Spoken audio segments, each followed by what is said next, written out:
विष निकला तो विष जलाने लगा। तो फिर देवता लोग परेशान हो गए, उसकी लपट निकलने लगी। तो फिर ये हुआ कि इसको कौन पिएगा। तो भगवान शंकर के पास गए। शंकर जी ने देखा कि विष निकल रहा है, तो विष को शंकर जी खटक गए, पी गए इसको। लेकिन न तो उनके अंदर गया और न बाहर संसार में, केवल कंठ में रह गया। कंठ में रहने से उनका नाम क्या पड़ गया, भगवान नीलकंठ। तो ये विष क्या है और शंकर क्या है। शंकर का मतलब है वंदे बोधमयम नित्यम गुरुम शंकर रूपेण।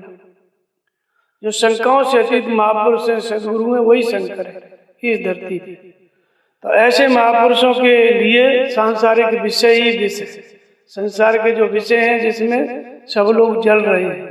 तुलसीदास जी कहते हैं जरत सकल सुर वृंद और विषम गरल जे पान किया, तेन भजस मन मंद और को कृपाल शंकर।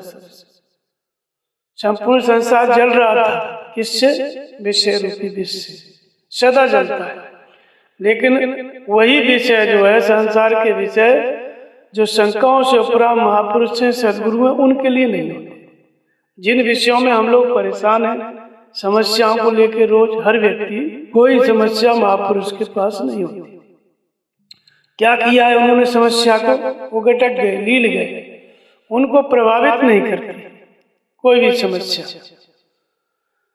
बाहर भगवान की जब प्राप्ति हो गई तो बाहर कोई भी संग दोष, कोई भी विकार से युक्त व्यक्ति कोई प्रभाव उन पर नहीं डालता। भीतर से पूरी तरह निर्मलता आ गई, भगवान की प्राप्ति हो गई, कोई शिक्षा है ही नहीं, तो फिर विषयों में जाएंगे ही नहीं।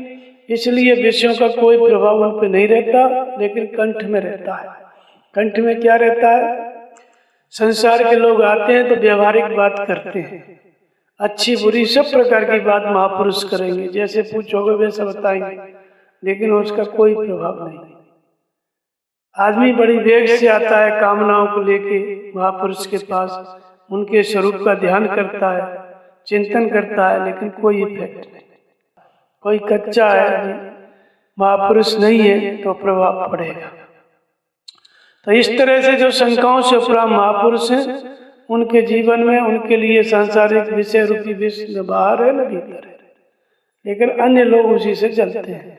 तो उनके छाया में जो चला गया, उनके मार्गदर्शन में, उसको भी सांसारिक विषय धीरे धीरे वो भी त्यागने लगता है, परेशान नहीं करते।